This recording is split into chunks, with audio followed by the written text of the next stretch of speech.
diréis cuando otros os digan, no soy el único, ¿cómo es posible? Empieza con lo que en el cine sería un flash forward, ¿no? Con una escena impactante en la que sabes que ha pasado algo, pero no sabes exactamente por qué. No es una novela que empiece in media res, sino que empieza en un momento que a partir de esa especie de primer capítulo pasa a ser el futuro. Y es una decisión, yo creo, arriesgada, complicada y desde luego valiente. No sé si esto es una idea que tuviste claro desde el principio, fue algo que cobró un poco más medida a medida que necesitaste una solución narrativa, y sobre todo cuéntanos el porqué de esta decisión poco convencional y, te digo, muy exitosa, creo, viendo el resultado de la novela. Bueno, gracias.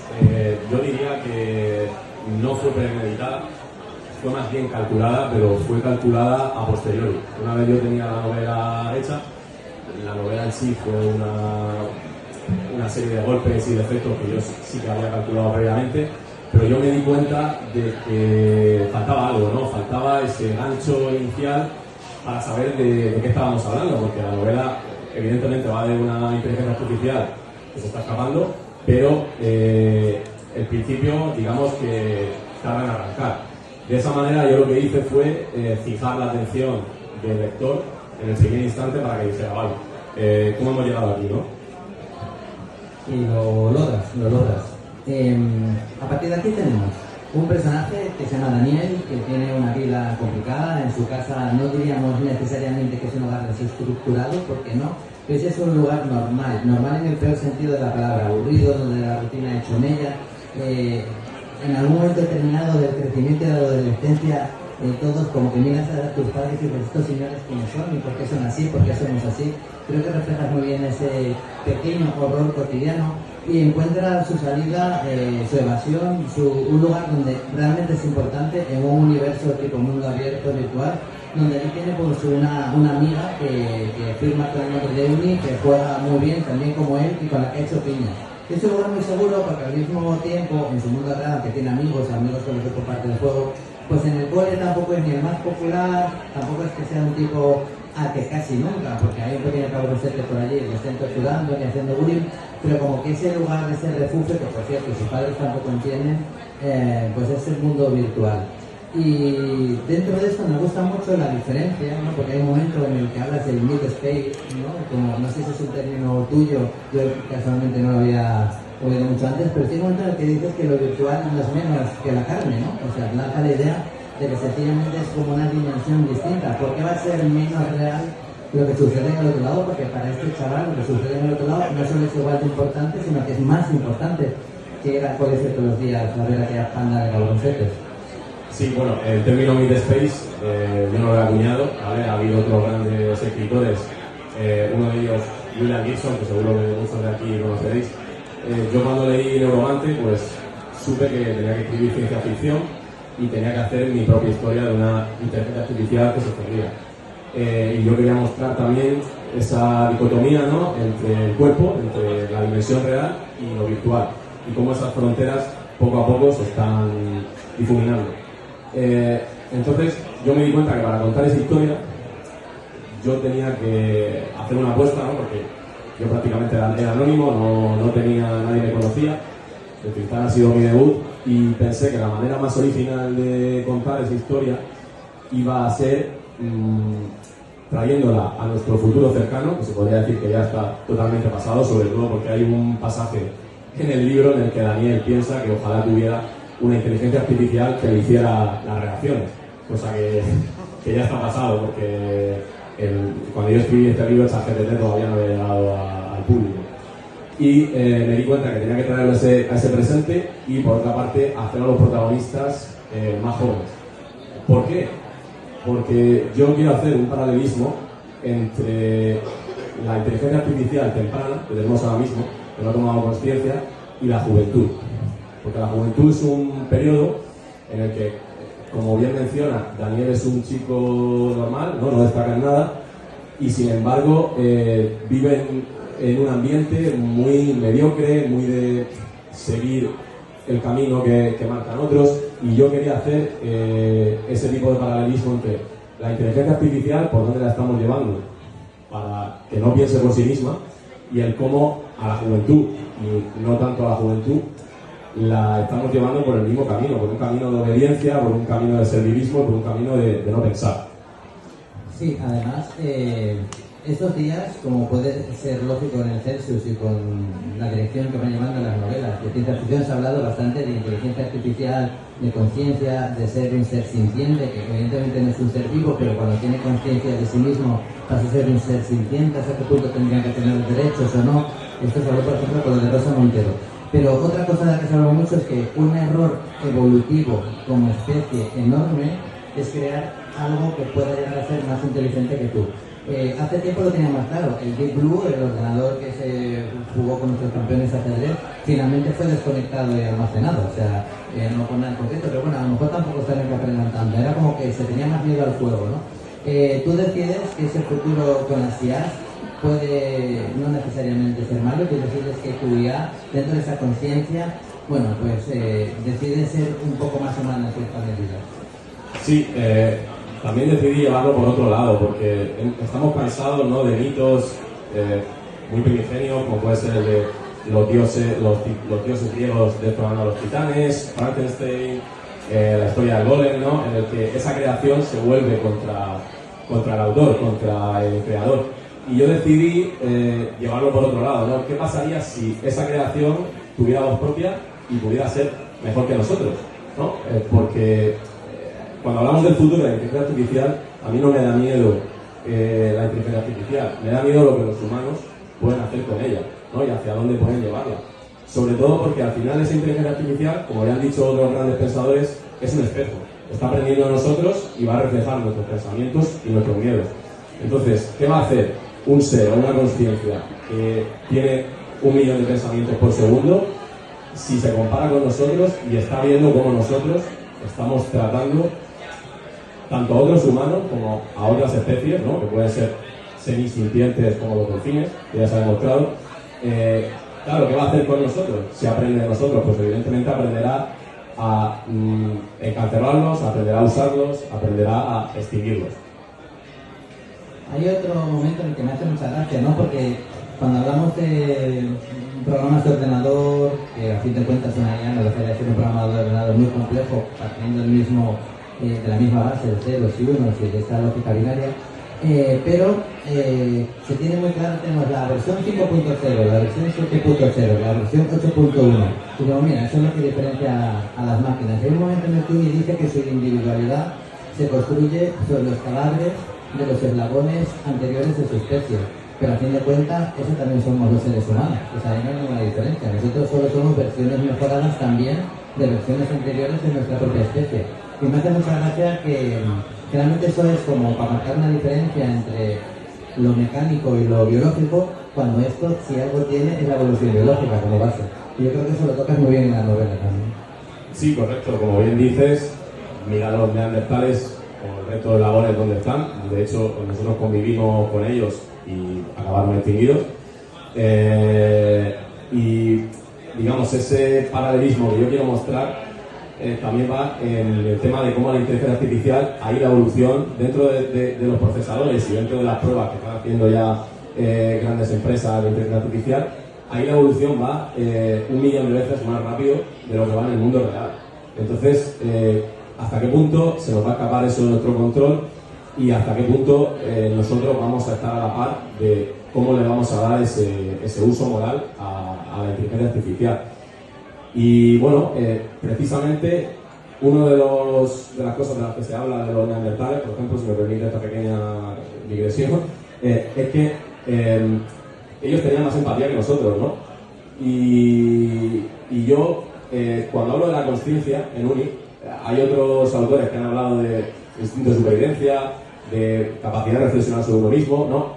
Pero yo creo que donde está el santo grial de la consciencia, que es lo que están buscando ahora muchos ingenieros de inteligencia artificial, si hay alguno aquí, por favor, que luego me cite, yo creo que donde se encuentra realmente es en la empatía, ¿no?, en la capacidad de ponernos en la piel de la otra persona, sea un individuo de carne y hueso o sea un individuo virtual.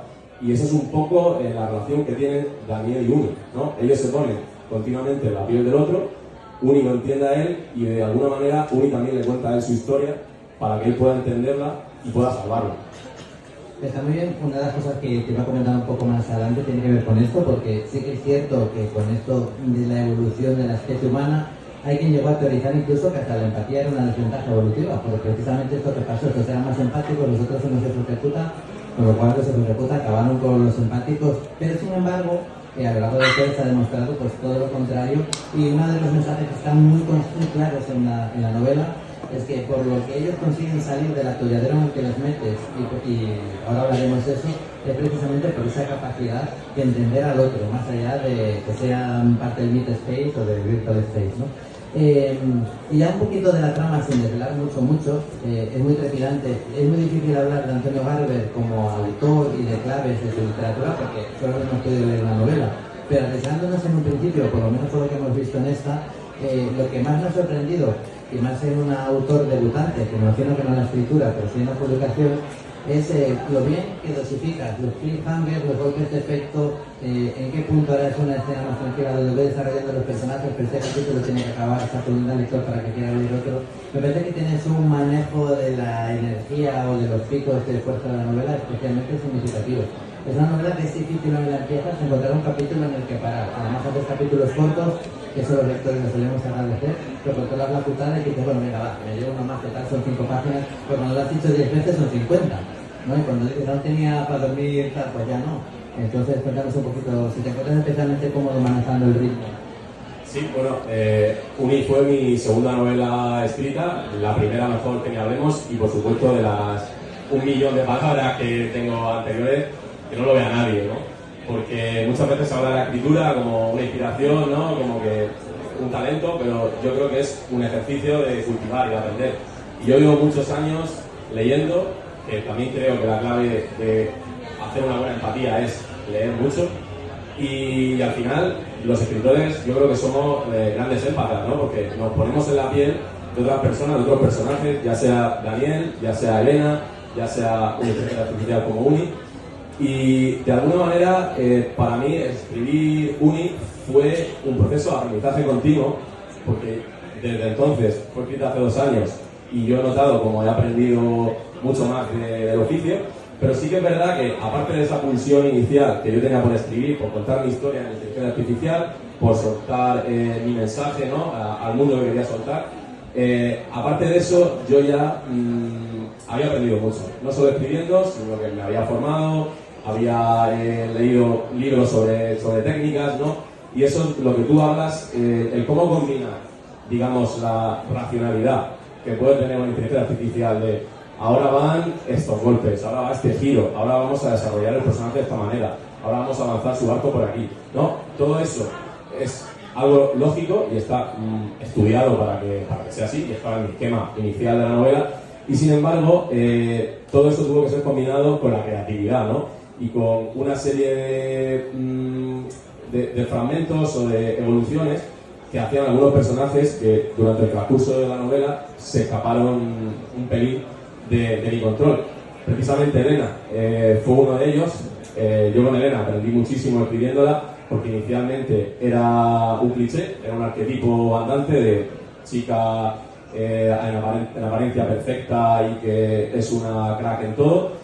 Y yo me di cuenta de que tenía que darle otra capa de otra multidimensionalidad al personaje. Y no fue hasta que no me puse realmente a escribirlo y a sortear esos problemas que salen durante la escritura cuando decidí darle y estoy muy satisfecho con ella. Otra cosa que también está muy clara en la novela y ponéis varios ejemplos es que aunque nos fascina lo que puede llegar a hacer la inteligencia artificial, y eso que yo creo que hasta cierto punto ni nos lo podemos imaginar todavía, a veces infravaloramos la inteligencia natural, y la máquina más perfecta e indescifrable todavía que existe, que es el propio cerebro humano. Y lo explicas muy bien con un ejemplo en el que dices que sí, que vale, para hacer cálculos de ajedrez es una auténtica maravilla y no vamos a poder comprender ni procesar la información como humanos nunca tan rápido. Pero para una máquina algo tan sencillo como que estemos hablando, coja la botella al mismo tiempo y la abra, son una cantidad tan increíble de cálculos que parecería súper torpe, porque ¿dónde está la botella? Inteligencia especial, distancias, movimientos, que algo que parece complicadísimo en ellos es muy sencillo, y al revés, algo que para nosotros es prácticamente intuitivo, en un modelo máquina sería absolutamente complejísimo. Correcto, o sea, ese tipo de cálculos que tu cerebro hace automáticamente y que tú no eres consciente, porque tu cerebro al final es un procesador que ha evolucionado durante millones de años, desde los primates hasta llegar a nosotros, y por eso tenemos tanta facilidad, ¿no?, para hacer eso. Programar eso en la robótica o la inteligencia artificial es un infierno. Es un infierno por todo ese tipo de cálculos que evocan, ¿no? Y yo creo que también hay un poco el tema de la conciencia. Tú puedes hacer una máquina, una inteligencia artificial muy fuerte, que sepa resolver todo tipo de problemas, pero siempre va a haber una serie de problemas emocionales, ¿no?, o empáticos, que no va a poder resolver a no ser que se ponga en la piel o a no ser que la enseñemos a que piense como un humano. Entonces Uni, yo sé que es una inteligencia artificial un poco contracorriente, ¿no?, de lo que se ha escrito últimamente, pero yo quería darle, digamos, esa voz rebelde, ¿no?, esa voz juvenil que tiene, y al mismo tiempo yo tenía una serie de datos, ¿no?, de teorías científicas que yo ya me formé con ellas para poder escribirlas, que yo quería introducirlas en la novela, pero supe y fui plenamente consciente de que tenía que dosificarlas con la acción, con el ritmo, con los personajes, con los diálogos, porque si no, no había manera. Entonces Uni se podría decir que tiene como dos lecturas. Por un lado tiene la lectura de esa aventura, ¿no?, esa persecución y esa fuga de los protagonistas y de Uni, y por otro lado pues incluye todos los dilemas, todas las grandes ideas de ficción, toda esa casuística de cómo va a ser el futuro cercano con la inteligencia artificial, que a mí siempre me ha gustado leer y que yo quería de alguna manera hacerlo en mi obra.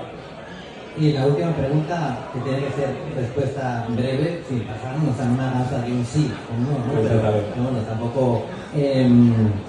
Claro, en la novela necesitas un enemigo. Cuando creas la trama necesitas, vale, he hecho muy realista todas las versiones científicas, he cogido todas las teorías, la trama pues es perfectamente verosímil, pero necesita haber un enemigo en la sombra. ¿Eso fue algo de lo que más te costó? ¿Fue algo así que rápidamente decidiste esta especie de organización que no, bueno, yo realmente sabía que tenía que tener un antagonista para que hubiera un conflicto, y cuando diseñé a CAPTCHA, que es la agencia que está cazando esas inteligencias artificiales rebeldes, pues yo supe que el antagonista de alguna manera debería encarnar ese sistema opresivo, esa pasividad, esa vigilancia extrema a la que nos estamos continuamente metiendo, ¿no? Con tanto algoritmo, con tanta vigilancia y con tanta tecnología. Entonces quería mostrar, digamos, por un lado la inteligencia artificial rebelde, emocional, empática, que es Uni, y por otro lado esa red de algoritmos inconsciente, que supervisa todo y prácticamente omnipresente, que es CAPTCHA. Genial, pues oye, estaremos muy atentos a tus siguientes novelas. Ya hemos dejado de preguntar porque nos come el tiempo por estos proyectos futuros, pero mejor porque así ya lo podemos presentar aquí y volver a hablar de ellos en Avilés en el Celsius. Decirles que ahora estará firmando en el Filmódromo. Nosotros somos así direccionales poniendo nombres para todo, ya lo saben. Y les recomiendo mucho que lean esta novela. Una novela trepidante, una novela de aventuras, una novela adictiva, pero también una novela que continúas luego con ella porque te plantea muchos dilemas de ciencia ficción y del mundo moderno. Así que lo único, darte las gracias por tu primera visita y como siempre te dejamos muy fuerte aplauso.